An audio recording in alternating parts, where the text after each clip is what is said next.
لیکن امت محمدیہ سے سب سے زیادہ پیار اس لیے ہے کہ وہ میرے محبوب کی امت ہے، اس لیے سورہ فاتحہ کو چھپا کے رکھا، کسی امت کو نہیں دیا، یہ صرف امت محمدیہ کو عطا فرمایا۔ بسم اللہ شریف کو چھپا کے رکھا، کسی امت کو نہیں دیا، یہ پوری بسم اللہ الرحمن الرحیم صرف امت محمدیہ کو عطا فرمایا۔ رکوع جیسی عظیم نعمت چھپا کر رکھی تاکہ یہ امت محمدیہ کو عطا کریں گے۔ رمضان المبارک جیسی نعمت چھپا کر رکھی، کسی امت کو نہیں دی، امت محمدیہ کو عطا کریں گے۔ اذان جیسی عظیم نعمت چھپا کر رکھی، کسی امت کو نہیں دیں گے۔ آج کی یہ محفل جو اتفاق سے اب سالانہ محفل ہو گئی ہے یہاں راجکوٹ کی سرزمین پر، ماشاءاللہ راجکوٹ کی سرزمین اہل محبت کی زمین ہے۔ یہاں علماء کرام، سادات کرام کی محنتوں سے سنیت کی ایک بہار ہے، اور ابھی آپ نے ہمارے ناظم محترم علامہ موصوف سے اعلان سن لیا کہ ہمارے مخیر قوم جناب حاجی یعقوب بھائی دالوانی، ان کو صدر جامع مسجد کے ٹرسٹ کی صدارت سونپی گئی ہے۔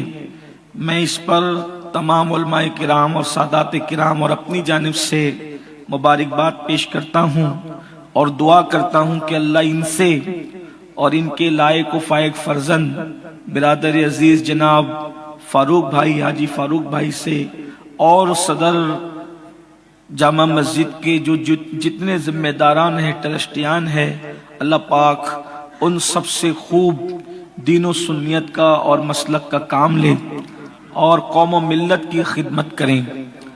ہمیں ہر اس فرد کی حمایت کرنی ہے جو ہمارے مذہب اور مسلک کے لیے کام کرے، اس لیے کہ جب ہم کام کرنے والوں کی حمایت کرتے ہیں تو کام مزید بڑھتا ہے۔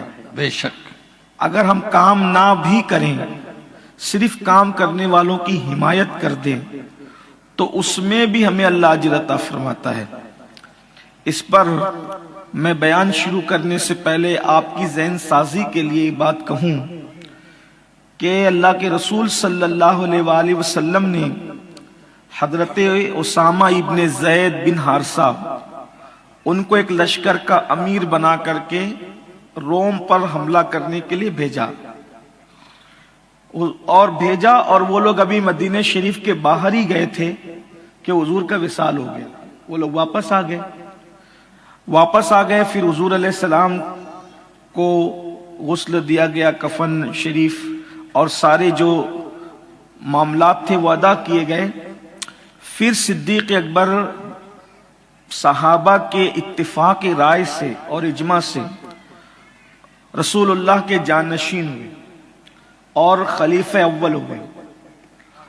تو صدیق اکبر نے یہ فیصلہ کیا کہ جس لشکر کو اللہ کے رسول نے بھیجا، روانہ کیا، وہ واپس آ گیا، تو جس کو حضور بھیجیں وہ واپس نہیں آ سکتا۔ واہ واہ، جس کو اللہ کے رسول آگے بڑھا دیں وہ واپس نہیں آ سکتا۔ دشمن یہ سمجھ بیٹھا کہ اب رسول اللہ پردہ فرما گئے، اب مسلمانوں کی ہمت ٹوٹ گئی، اب یہ لشکر واپس آنے والا نہیں ہے۔ صدیق اکبر نے کہا واپس جاؤ۔ حضور دنیا سے تشریف لے گئے، اللہ کا وعدہ پورا ہو گیا، اب تمہیں واپس جانا ہے، جاؤ لشکر لے کے جاؤ۔ بڑی تفصیل ہے اس میں، لیکن جو حضرت اسامہ تھے، حضرت زید بن حارثہ کے بیٹے، وہ صدیق اکبر کے پوتوں کی عمر کے تھے۔ جی، حضرت اسامہ صدیق اکبر کے بیٹوں کی بھی نہیں بلکہ پوتوں کی عمر کے تھے۔ تو صدیق اکبر نے ان کو گھوڑے پہ بٹھایا اور ان کی لگام پکڑ کر صدیق اکبر چلنے لگے۔ تو حضرت اسامہ بار بار کہتے اب تو آپ مومنوں کے امیر ہو، مسلمانوں کے خلیفہ ہو، یا مجھے نیچے اتر کر چلنے دو یا آپ گھوڑے پر بیٹھو۔ تو صدیق اکبر نے کیا کہا، اسامہ تم اللہ کی راہ میں جا رہے ہو اتنے بڑے کام کے لیے، میرا دل تو چاہتا ہے کہ میں بھی تمہارے ساتھ جاؤں، لیکن چونکہ اب خلیفہ بن گیا ہوں تو میرے پیروں میں زنجیر ہے کہ مجھے مدینے میں رہنا پڑے گا، تو چونکہ تم دین کے کام کے لیے جا رہے ہو تو میں تمہارے گھوڑے کے ساتھ اس لیے چل رہا ہوں کہ اگر تمہارے گھوڑے کی ٹاپ سے جو دھول اڑ کر کے لگے گی دین کی راہ میں جانے والے کی، وہ میرے لیے نجات کا سبب بن جائے۔ سبحان اللہ، سبحان اللہ۔ آپ اندازہ کریں کہ میں تو دین کی راہ میں جہاں تم جا رہے ہو وہ جا نہیں سکتا، مگر کم سے کم جانے والے کے ساتھ چند قدم چل کے میں بھی جانے والوں کے ثواب میں شریک ہونا چاہتا ہوں۔ سبحان اللہ۔ یہ اپنے بزرگوں کی فکر تھی۔ تو اس لیے اگر ہم دین کا، سنیت کا، مسلک کا کام اپنی کسی مصروفیت کی وجہ سے نہیں کر سکتے تو جو طبقہ کر رہا ہے ان لوگوں کے ساتھ چند قدم چل ہی لیں، اس نیت کے ساتھ کہ جب ان کے ساتھ چلنے والوں کی فہرست بنے گی تو کہیں نہ کہیں اپنا نام بھی آ جائے گا۔ سپورٹ کریں تاکہ جب دین کا کام کرنے والوں کی فہرست بنے گی تو کہیں کہیں اپنا نام بھی آ جائے گا۔ تو اللہ سے دعا کرتا ہوں کہ جو بھی عاشق رسول دنیا کے جس بھی کونے میں دین کا، سنیت کا، مسلک کا کام کر رہا ہے، اللہ سب کو آباد رکھے، سب کو سلامت رکھے۔ تنظیم کوئی ہو، تحریک کوئی ہو، ادارہ کوئی ہو، سمبول کوئی ہو، لیکن سلسلہ کوئی ہو، برادری کوئی ہو، علاقہ کوئی ہو، بس کام میرے نبی کا ہو رہا ہے، ہم سب ان کے ساتھ کھڑے ہیں، اور انشاءاللہ قیامت کے دن بھی ہم سب رسول اللہ کے جھنڈے کے نیچے ایک ساتھ کھڑے ہوں گے۔ اللہ کرے وہ دن آئے صبا وہ چلے کہ باغ پھلے، وہ پھول کھلے کہ دن ہو بھلے، لوا کے تلے ثنا میں کھلے، رضا کی زباں تمہارے لیے۔ اللہ پاک ہم سب کو توفیق بخشے۔ تو آج کی یہ محفل سرکار غوثیت مآب کی محفل ہے، اور میں نے قرآن مقدس کی اس عظیم آیہ کریمہ کی تلاوت کی ہے جس میں اللہ تبارک و تعالی نے امت محمدیہ کے منصب کو اجاگر کیا ہے، اور اللہ پاک ارشاد فرماتا ہے کنتم خیر امہ، تم بہترین امت ہو جو لوگوں میں ظاہر کی گئی ہو، اخرجت للناس، تم بہترین امت ہو جو لوگوں میں ظاہر کی گئی ہو۔ بہترین اور خیر امت کا خطاب اللہ نے کسی امت کو عطا نہیں فرمایا، یہ صرف امت محمدیہ کی شان ہے۔ بالکل آپ اس کو محسوس کریں کہ حضور کے امتی ہونے کی برکت کیا ہے۔ اللہ تعالیٰ نے بہت بڑی بڑی نعمتیں اپنے خزانے میں چھپا رکھی تھی، کیوں؟ محبوب کی امت آئے گی تو اس کو عطا کریں گے۔ یہ جو چھپانے والی بات ہے اس لیے کر رہا ہوں، ملانے کے لیے نہیں، صرف سمجھانے کے لیے۔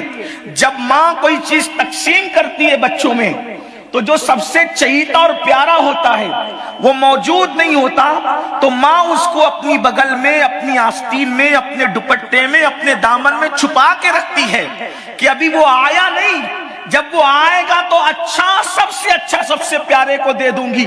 بلا تمثیل اللہ ہر بندے سے محبت کرتا ہے، لیکن امت محمدیہ سے سب سے زیادہ پیار اس لیے ہے کہ وہ میرے محبوب کی امت ہے، اس لیے سورہ فاتحہ کو چھپا کے رکھا، کسی امت کو نہیں دیا، یہ صرف امت محمدیہ کو عطا فرمایا۔ بسم اللہ شریف کو چھپا کے رکھا، کسی امت کو نہیں دیا، یہ پوری بسم اللہ الرحمن الرحیم صرف امت محمدیہ کو عطا فرمایا۔ رکوع جیسی عظیم نعمت چھپا کر رکھی تاکہ یہ امت محمدیہ کو عطا کریں گے۔ رمضان المبارک جیسی نعمت چھپا کر رکھی، کسی امت کو نہیں دی، امت محمدیہ کو عطا کریں گے۔ اذان جیسی عظیم نعمت چھپا کر رکھی، کسی امت کو نہیں دیں گے، امت محمدیہ کو عطا کریں گے۔ کیوں؟ اس لیے کہ یار جو پیارا ہے تو یار کے پیچھے چلنے والی ساری امت سے پیار ہو گیا ہے۔ واہ واہ، نعرہ تکبیر، نعرہ رسالت، جشن غوث اعظم۔ تو خیر امت کا لقب صرف امت محمدیہ کو عطا کیا گیا۔ کیوں؟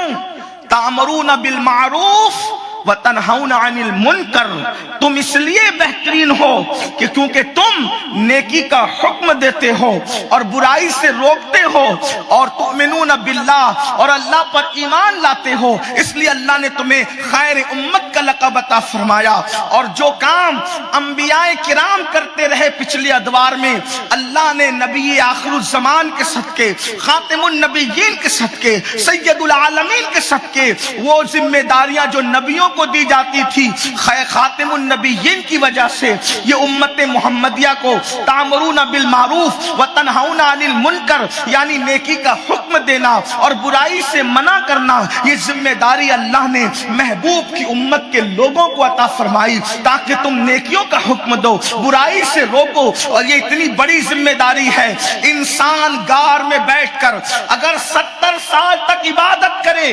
وہ عبادت اپنی جگہ الگ ہے، اور ایک لمحہ کوئی نیکی کی دعوت دے، یہ لمحہ اس 70 سال کی عبادت پر بھاری ہو جاتا ہے، اس لیے کہ غار میں بیٹھے ہوئے عبادت کرنے والا اکیلا جنت میں جائے گا، لیکن نیکی کی دعوت دینے والا پوری قوم کو جنت میں لے کر کے جائے گا۔ اس لیے اس کی اہمیت بڑھ گئی ہے میرے آقا علیہ السلام کے دیوانوں، اللہ اکبر۔ تو جب جب دنیا کے اندر ظلم بڑھا، جبر بڑھا، گناہ بڑھے، فسق و فجور بڑھا، کفر نے اپنے پیروں کو پسارنے کی کوشش کی، شیطان نے اغوا کرنے کی کوشش کی، شیطان نے گمراہ کرنے کی کوشش کی، تو میرے اللہ نے ہر دور میں کسی نہ کسی اپنے جلیل القدر بندوں کو جو ہے وہ ظاہر فرمایا۔ اور جس وقت اللہ اکبر 5ویں صدی ہجری کا دور تھا، اس دور میں فسق و فجور عام تھے، عیسائیت نے مکمل طور پر اسلامی معاشرے کو جکڑنے کی کوشش کی،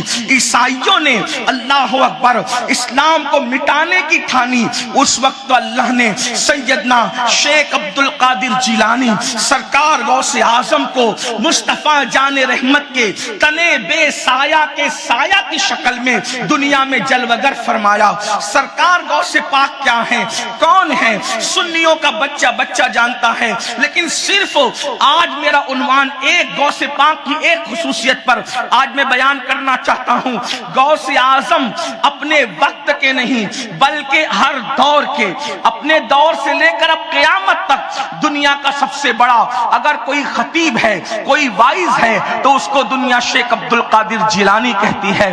بلکہ ہم یہ تصور کرتے ہیں ہماری محفلوں میں بھی جو لگاتے ہیں وہ غوث اعظم کے فیوز و برکات کا حصہ ہے، ان کی صدقے میں، ان کی نالین کے صدقے میں اللہ ہماری محفلوں کو بھرتا ہے، اور ہماری محفلوں سے لوگ فیوز و برکات حاصل کرتے ہیں۔ تو سیدنا غوث پاک دنیا میں تشریف لائے، ماحول تھا بڑا بھیانک ماحول، امیر لوگ بگڑے، غریب لوگ بگڑے، دیندار لوگ بگڑے، عجیب سا ماحول تھا۔ سرکار غوث پاک سادات گھرانے میں، حسنی حسینی گھرانے میں پیدا ہوتے ہیں، ماں حسینی سیدہ تھی، بابا حسنی سید تھے، اور حسنی حسینی پھول جب کھلتا ہے اللہ اکبر گلستان فاطمہ کے اندر، تو اس کو شیخ عبد القادر جیلانی کہتے ہیں۔ غوث پاک ماں کے شکم سے ولی تھے، مادرزاد ولی تھے، اللہ اکبر۔ پیدا ہوتے ہی کرامتوں کا ظہور ہوا، وہ آپ بار بار سن چکے ہیں، اب اس کی طرف نہیں جانا۔ سرکار غوث پاک تقریباً 18 سال کی عمر میں بغداد معلیٰ تشریف لاتے ہیں۔ اللہ کا انتظام دیکھو، اللہ کی شان دیکھو، جتنے مضبوط لوگ بغداد میں تھے زیادہ تر لوگ غوث پاک کی آمد سے پہلے بغداد سے رخصت ہوئے۔ وجہ اس لیے کہ ایک وقت میں ایک ہی سورج چمک سکتا ہے۔ خود سیدنا امام غزالی رضی اللہ تعالیٰ عنہ، امام غزالی 500 کتابوں کا مصنف، امام غزالی اپنے دور کے سید الصوفیہ، امام غزالی اپنے وقت کے عالم ربانی، آپ آج بھی مکاشفت القلوب، احیاء العلوم، کیمیائے سعادت، خطبات غزالی، یہ سب سرکار میں حضرت امام غزالی کی کتاب اٹھا کر پڑھیں تو آج بھی وہ دلوں کو ٹچ کرتی ہے۔ انتہائی اس کے اندر جذبات ہیں، عشق ہے، محبت ہے، پیار ہے، اس کو پڑھنے کے بعد انسان سنور جاتا ہے۔ بعض بزرگوں نے کہا اگر کسی کو کامل پیر نہیں ملتا وہ کیمیائے سعادت کو اپنا مرشد بنا لے، انشاءاللہ وہ منزلوں کو طے کرنے لگے گا۔ ایسی ایسی کتابیں لکھی، لیکن غوث پاک آنے والے تھے، امام غزالی بغداد چھوڑ کر کے رخصت ہو گئے۔ اندازہ فرمائیں، یعنی کہ یہ سسٹم دیکھیں، آپ انداز دیکھیں، امام غزالی کون؟ چونکہ عنوان غوث پاک ہے، مگر آپ امام غزالی کو صرف اتنا محسوس کر لیں، 4 سال کی عمر امام غزالی کی، 4 سال کی۔ استاد نے پوچھا غزالی تجھے دنیا غزالی کہہ کے پکارتی ہے، اپنا نام تو بتا۔ نام نہیں بتایا۔ عمر کتنی؟ صرف 4 سال، نام نہیں بتایا۔ استاد نے کہا غزالی تمہارا نام؟ پھر چپ رہے۔ پھر کہا غزالی اپنا نام بتاؤ، چپ رہے۔ استاد ناراض ہو کے ڈانٹتے ہیں، سزا دیتے ہیں، تنبیہ کرتے ہیں۔ تھوڑی دیر کے بعد ہٹے، استاد کی توجہ کسی طرف بٹی، ہٹے وضو کر کے آئے۔ استاد میرا نام محمد ہے، میرے ابا کا نام بھی محمد ہے اور میرے دادا کا نام بھی محمد ہے، اس طرح میں محمد ابن محمد ہوں۔ استاد نے مسکرا کر پیشانی چومی، کہا میرے لاڈلے پہلے کیوں نہیں بتایا، ڈانٹ کیوں سنی؟ تو عرض کرتے ہیں استاد میری امی نے مجھے بتایا تھا کہ بیٹا تیرا نام محمد نبی رحمت کے نام پہ رکھا گیا ہے، اور نام محمد عاشق لوگ بے وضو نہیں لیا کرتے، تو میری ماں کی تربیت ہے کہ میں نے نام محمد اب تک کبھی بے وضو نہیں لیا۔ جب آپ نے میرا نام پوچھا میں وضو سے نہیں تھا، اس لیے میں نے نام محمد لینا گوارا نہیں کیا۔ اب چونکہ میں وضو کر چکا ہوں اس لیے میں نے نام محمد لیا ہے۔ یہ امام غزالی ہے، یہ امام یا رسول، یہ امام غزالی۔ ایسے بڑے بڑے بزرگ غوث پاک کی آمد سے پہلے بغداد چھوڑ کر رخصت ہوئے۔ کچھ بزرگ رہے بھی، لیکن وہ رہے بھی تو سرکار غوث اعظم کی ان لوگوں نے تربیت کی، سرکار غوث اعظم کو ان لوگوں نے پڑھایا۔ 18 سال کی عمر میں غوث پاک تشریف لائے بغداد شریف۔ اس کے بعد آپ عالم بنے، فقیہ بنے۔ سرکار غوث پاک اس مفتی کا نام ہے جس نے چاروں مسلک پر فتویٰ دیا ہے۔ وہ حنفی مسلک پر بھی فتویٰ دیتے تھے، وہ شافعی مسلک پر بھی فتویٰ دیتے تھے، وہ حنبلی مسلک پر بھی فتویٰ دیتے تھے، وہ مالکی مسلک پر بھی فتویٰ دیتے تھے۔ یہاں مفتیان کرام ہو تو ان سے پوچھے کہ ایک مسلک پر فتویٰ دینے کے لیے کتنی محنت درکار ہوتی ہے، لیکن غوث پاک چاروں مسلک پر فتویٰ دیا کرتے تھے۔ یہ غوث پاک کا علمی مقام ہے، لیکن یہ میرا عنوان نہیں۔ سرکار غوث پاک رضی اللہ تبارک و تعالیٰ عنہ، چونکہ آدمی مدرسے میں پڑھاتا ہے، وہ مدرسے میں بھی پڑھاتے تھے، اور اتنے بڑے مدرس تھے غوث پاک کہ ان کے مدرسے سے ہر سال جب دستار بندی جس کو آپ کہہ لیں یا فراغت کہہ لیں یا سند کی تقسیم کہہ لیں، ہر سال غوث پاک کے مدرسے قادریہ سے 3000 علماء فارغ ہوتے تھے۔ 3000 تو جس کے مدرسے سے 3000 علماء فارغ ہوں اس کے مدرسے میں پڑھتے کتنے ہوں گے؟ ہمارے یہاں 300-400 لوگ اگر پڑھیں تو بمشکل 30-40 ہم فارغ کر پاتے ہیں۔ اللہ اکبر! تو جہاں سے ہر سال 3000 علماء فارغ ہوں تو پڑھنے والوں کی تعداد کتنی ہوگی؟ اور یہ بات بھی آپ کو بتا دوں، جتنے وہ طلبہ ہوتے تھے ان سب کے اخراجات سرکار غوث اعظم اپنی جیب خاص سے کیا کرتے تھے، اور ان سب کو کھلانے پلانے کی ذمہ داری حضور غوث اعظم کی تھی۔ اس کا مطلب یہ نہیں کہ آج ہی لوگ 11ویں کے نام پہ کھا رہے ہیں، آج تو کھا ہی رہے ہیں، غوث پاک تو شروع سے کھلا رہے ہیں۔